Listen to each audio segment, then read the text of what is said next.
Prime Asia বিশ্ববিদ্যালয়ের শিক্ষার্থী মৃত্যুর ঘটনায় প্রতিষ্ঠানের চেয়ারম্যানের সংশ্লিষ্টতা রয়েছে কিনা খতিয়ে দেখতে প্রশাসনের প্রতি আহ্বান জানিয়েছেন বিএনপির জাতীয় নির্বাহী কমিটির সাবেক সদস্য ও ভালুকা উপজেলা বিএনপির সাবেক সভাপতি ফখরুদ্দিন আহমেদ বাচ্চু।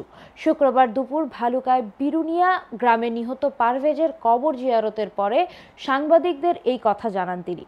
উল্লেখ্য, রাজধানীর বনানীতে প্রাইম এশিয়া বিশ্ববিদ্যালয়ের শিক্ষার্থী জাহিদুল ইসলাম পারভেজের ছুরিকাঘাতে নিহতের ঘটনায় ৮ জনের নামে উল্লেখ করে অজ্ঞাত পরিচয়ে ৩০ জনের নামে মামলা করা হয়েছে। নিহতের মামাতো ভাই হুমায়ুন কবির বাদী হয়ে এ হত্যা মামলা দায়ের করেন। প্রাইম এশিয়া বিশ্ববিদ্যালয়ের যিনি প্রতিষ্ঠাতা চেয়ারম্যান, সেই চেয়ারম্যান সাহেবের নাম ইতিমধ্যে তদন্তে এবং বিভিন্ন গণমাধ্যমের সুবাদে চলে আসছে যে প্রাইম এশিয়াতে ছাত্রদের একটি আন্দোলন ছিল চেয়ারম্যানের কর্মকাণ্ডের বিরুদ্ধে।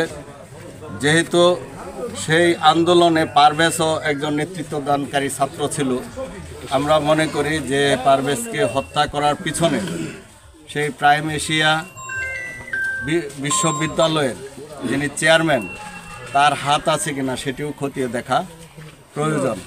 আমরা প্রশাসনের কাছে দাবি জানাবো যে এই বিষয়টি খতিয়ে দেখার জন্য এবং যারা প্রকৃত হত্যাকারী তাদেরকে অতি সত্বর আইনের আওতায় আনার জন্য। পারভেজের জন্য এই কাইচার মসজিদে আমরা মিলাদ করিয়েছি এবং তার বাবা মার সাথে সাক্ষাৎ করার জন্য, তার বোন একমাত্র বোনকে দেখার জন্য আজকে আমরা তার বাড়িতে এসেছি।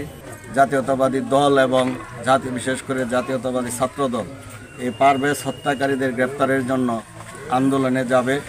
তাদের কেন্দ্রীয় নেতৃবৃন্দ এ ব্যাপারে ইতিমধ্যে আলটিমেটাম দিয়েছেন। ময়মনসিংহ জেলা ছাত্র দলের পক্ষ থেকেও বলা হয়েছে, ভালুকা ছাত্র দলের পক্ষ থেকেও বলা হয়েছে। আজকে আমরা ভালুকা উপজেলা বিএনপি সকল অঙ্গ সংগঠনের পক্ষ থেকেও আমরা ওয়াদা করছি, যদি পারভেজের হত্যাকারীদের অতি অল্প সময়ের মধ্যে, দ্রুততম সময়ের মধ্যে গ্রেপ্তার করা না হয়, তাহলে আমরাও ভালুকাতে বৃহত্তর আন্দোলনের কর্মসূচি ঘোষণা করব।